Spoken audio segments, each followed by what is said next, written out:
Local productions on QTV are made possible with support from viewers like you. Thank you.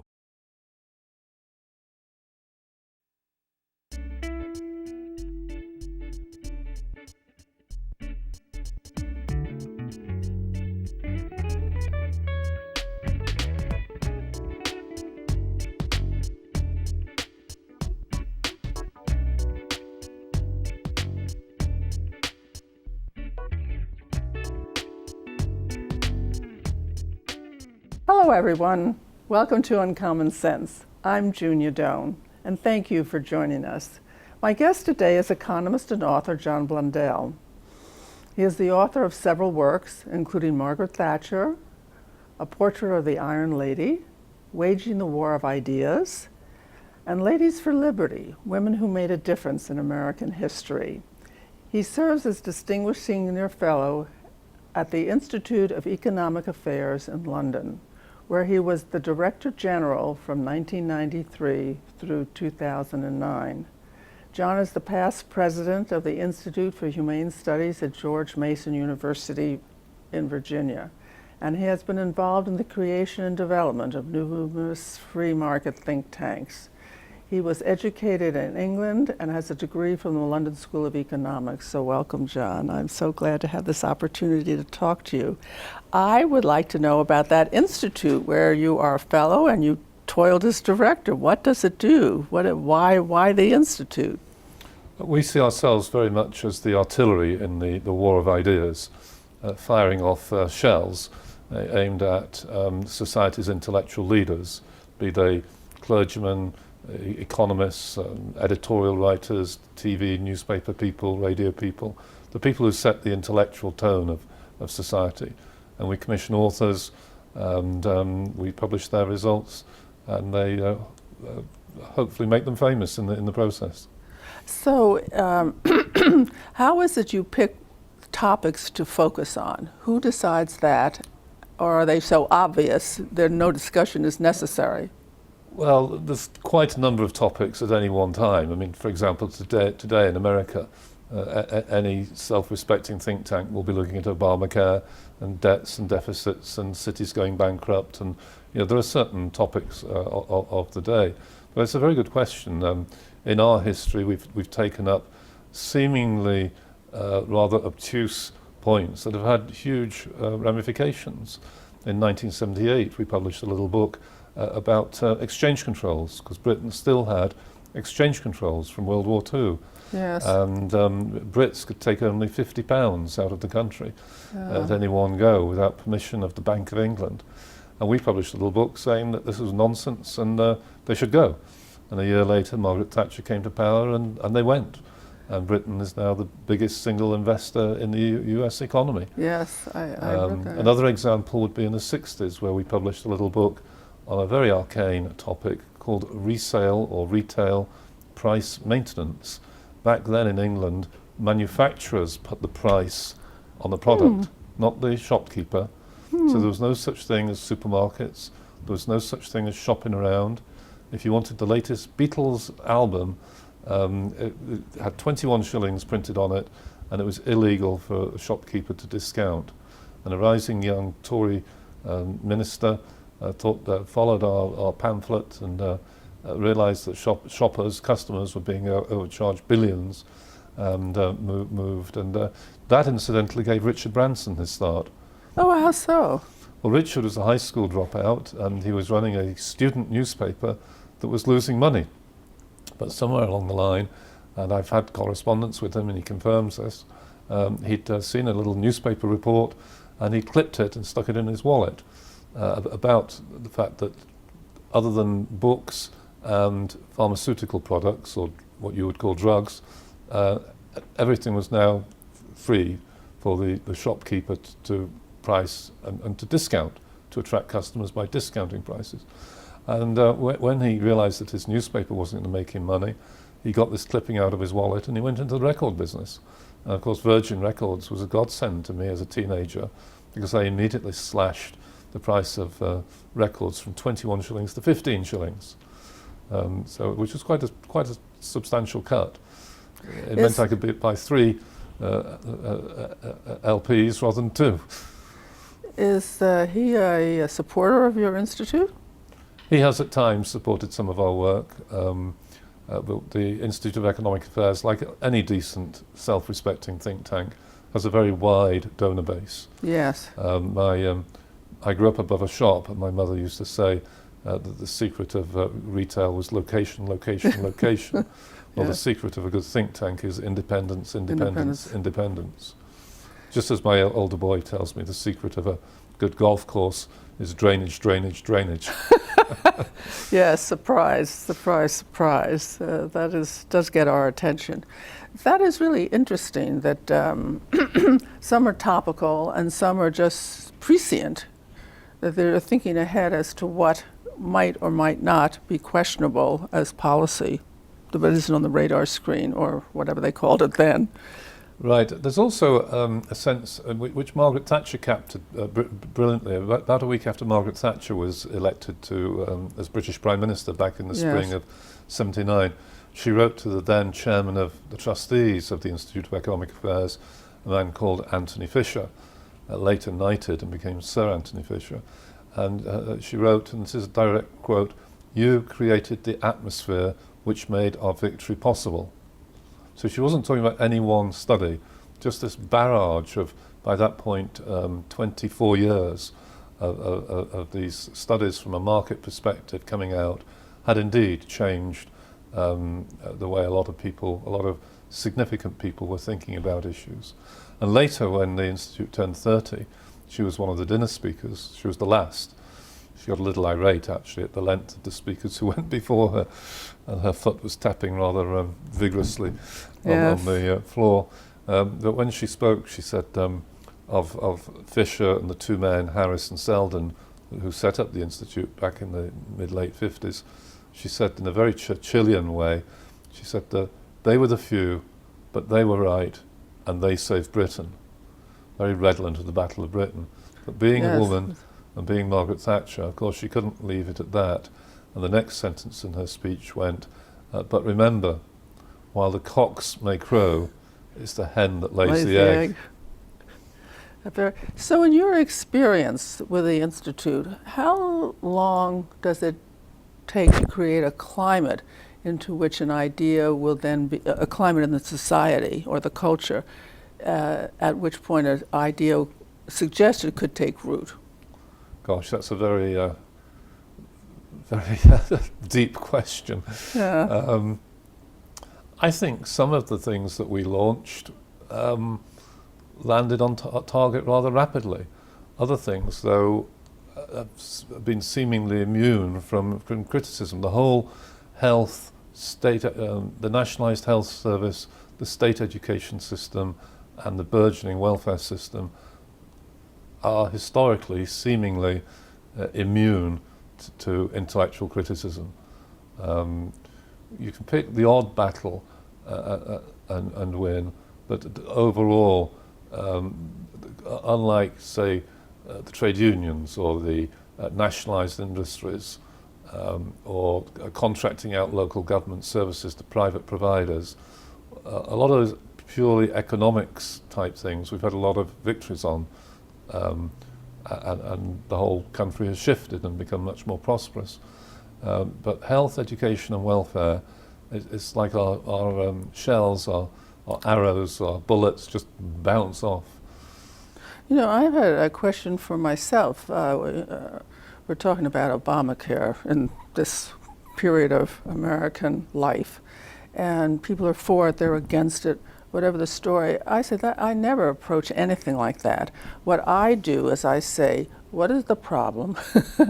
What are the alternates that could be considered as useful? Is it worth doing, in other words? And what are the options? And in those options, what are the unintended consequences as best we can guess? And which are sort of easy to do and leave room for sort of development. And then I start thinking about this policy or that policy. But I actually don't start where the leaders have started at all. I don't. And I don't know, because we have the same thing here. People are for it or against it, and in England, they're for it. They don't want to even ask the question, could it be better? And I don't know what it is in people that aren't readily available to play with an idea of difference and possibilities. It's just, it interests me. It interests me. And I'm going to tell that to everybody, so perhaps they in their lives will have a perspective in order to ask about other policies. But it is quite difficult. It is quite difficult. But the climate of opinion, I think, is important to have a say in, and I'm glad you're in the public arena. When you talk about the various things the Institute does and the audience it's targeted to, nowadays they talk social media, this and that. Do you really know what's an effective way to reach this disparate group you mentioned? I think I would say you reach them through whatever media, and you just mentioned the new social media, but with reasoned argument. The IEA in London has now been going for well over 50 years, and it has a very good reputation for being independent. No one company is responsible for more than about 1% of its budget. It doesn't do bought work, it doesn't do pharmaceutical studies for pharmaceutical companies or tobacco studies for tobacco companies.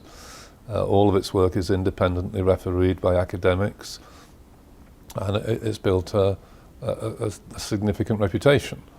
There are many 40, 50, 60-year-old people in the media who grew up as students, running to the library to get the little IEA monograph, because we tended not to do big books, but more smaller monographs.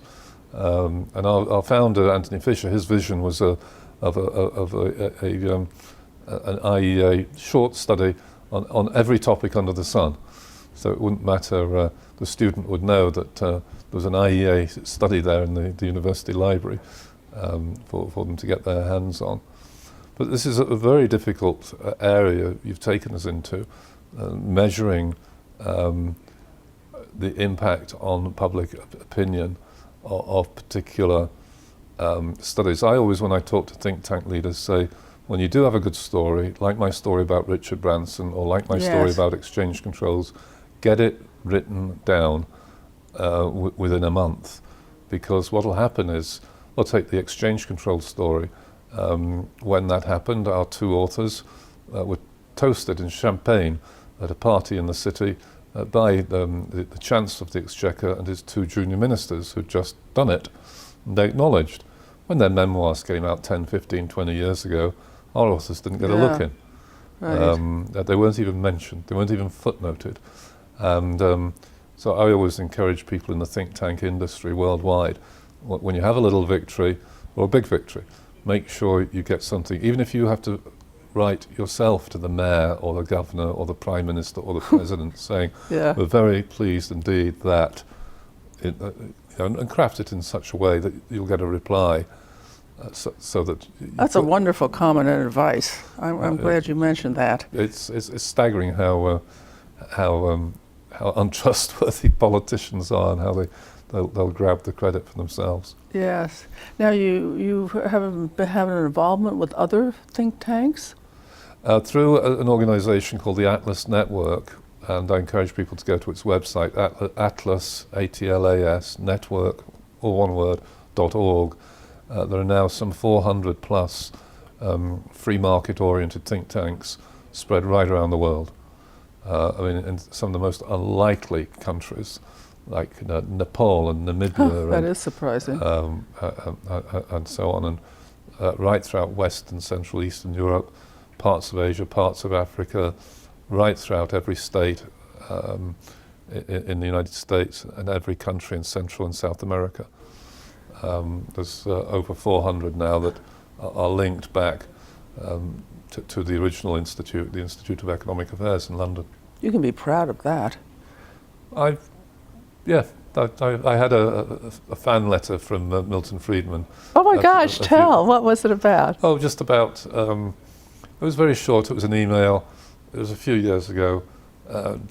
Dear John, I trust you're very proud of what your team at the IEA has achieved, and the way it's been copied around the world. Milton was pretty terse in his. I've had about 6 emails from him in the years leading up to his death, and I think they're all one sentence or less. Yes. Did you ever work with him or interact with him? We met at meetings, and I had a very high opinion of his wife, Rose. Mm-hmm. Really smart. When he got the Nobel Prize in 1976, Rose was asked by who she met him. She was a PhD candidate in economics, and the reason they met was that the professor in one particular class put the PhD candidates in alphabetical order. Yeah. And he was her maiden name was Director. She was Rose Director, and Milton and Friedman came next alphabetically, and that's how they met. So she was able to argue with him and correct him. And when he got the Nobel in 1976, the press asked her, "How much credit do you think you deserve, Mrs. Friedman?" And she said, "Oh, I've always felt I deserved at least half the credit for everything he's done." And if you look at his books very closely and read the introduction or the preface, the amount of credit that Milton gives to his wife goes way beyond what's normal and what's usual. I mean, it's quite clear that she was much, much more than a supportive wife. She had significant input.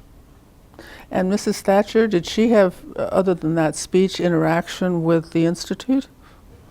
Yes, when she became leader of the Conservative Party in 75, and she became Prime Minister in 79, she was already familiar with the Institute. She'd been coming to our lunches and to our events since the mid-60s, and she would often take copies of IEA publications away on a weekend, and they'd come back heavily annotated in the margin in pencil on the Monday morning. And she always had a lot of questions.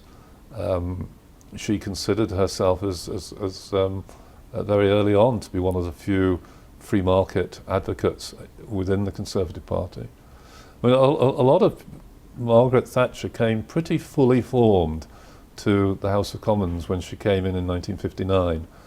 She already was a strict monetarist. She already wanted to reform the trade unions.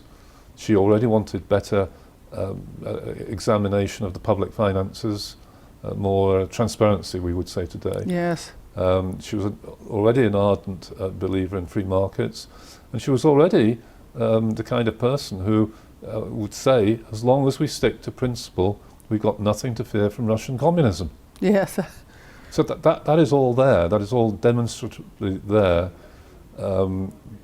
Prior to, say, the middle of 1960, she would have gotten elected in the fall of 59, but we have it on paper that all those 5 things I just mentioned, which are key tenets of what later became known as Thatcherism, were there as early as 1960. And I credit her father with a lot of that. Yes.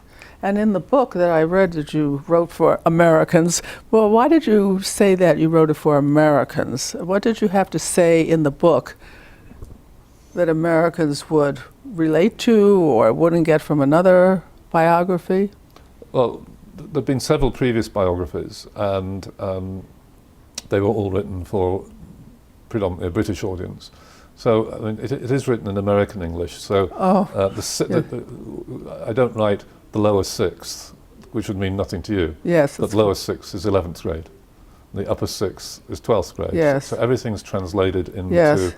And then I also put in a lot of footnotes. So the whipping system in the British Parliament is very different from your Congress. And a lot of explanation. Whenever I came across something that I felt needed an explanation, I bunged in a...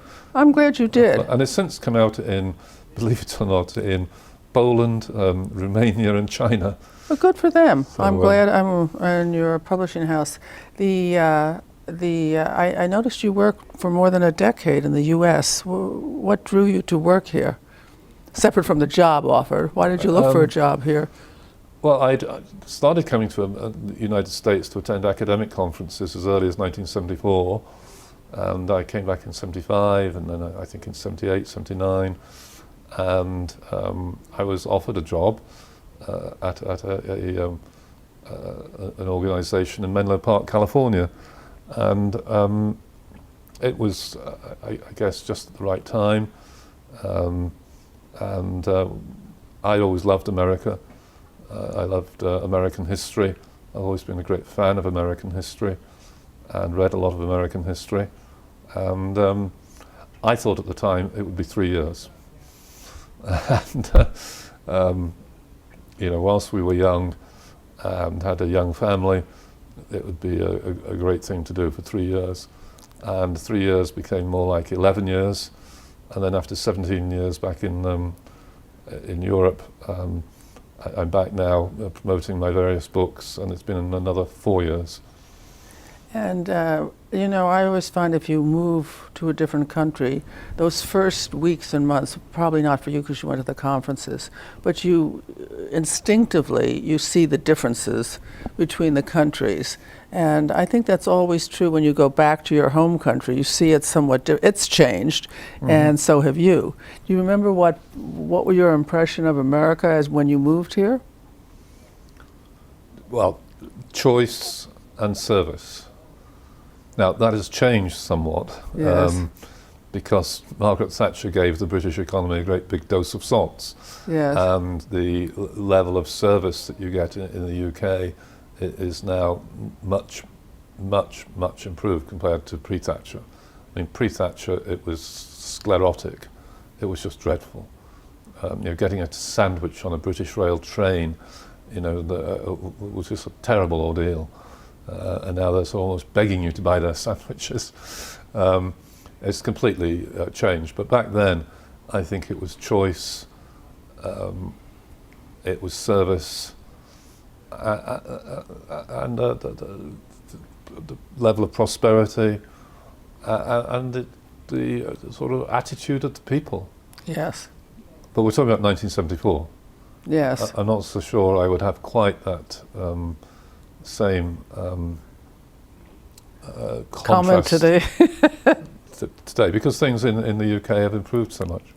I live here and in New York, in Manhattan, and I always say I come to the Midwest for the culture, the culture of can-do, the culture of confidence, the culture of optimism.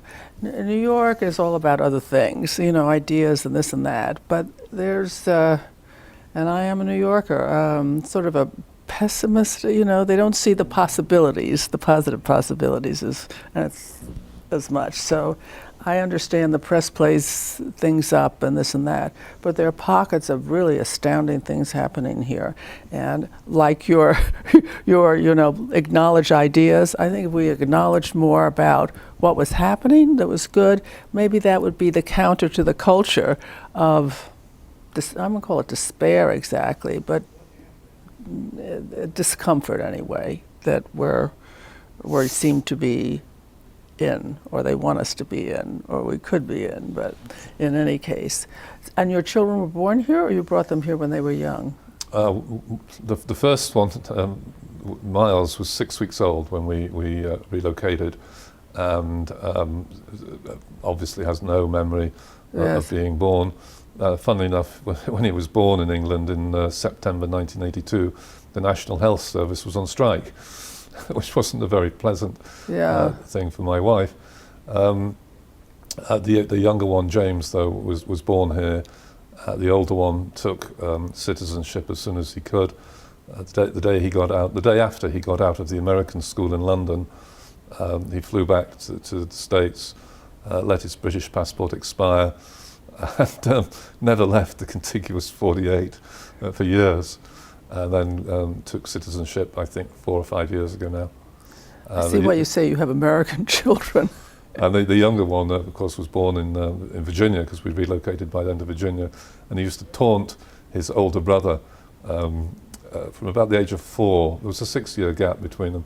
From about the age of 4 onward, he would taunt his older brother by saying, Miles, what's the colour of your passport? Yeah. Just to remind him. So, and then when he learnt a bit more, he'd say, Miles, you can never run for president. A smart kid. So So I want to thank you, John, and we're very glad we had the opportunity to talk to John Blundell today. He's had a very interesting life and professional career in the world of ideas. And I would say that we all can be purveyors of ideas in our own way, and we should encourage ourselves to study history and be up to date on any kind of proposal that any government member makes, and excuse me, and have some point of view that you can then share. If you're passionate enough, and some people are, you can write for or join institutes such as the one he is affiliated with. There are also ones in the United States. But you see, when he came to life, it was talking about America, right?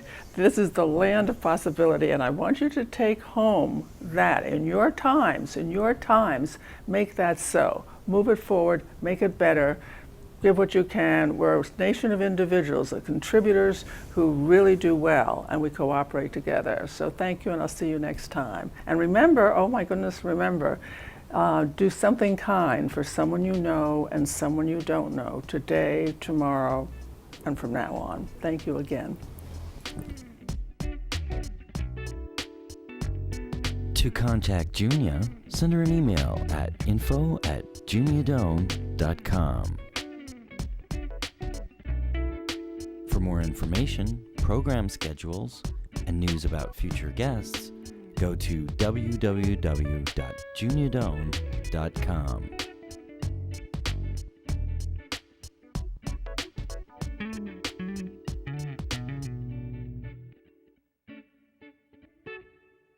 Thanks for joining us. See you next time for Uncommon Sense with Junia Doan.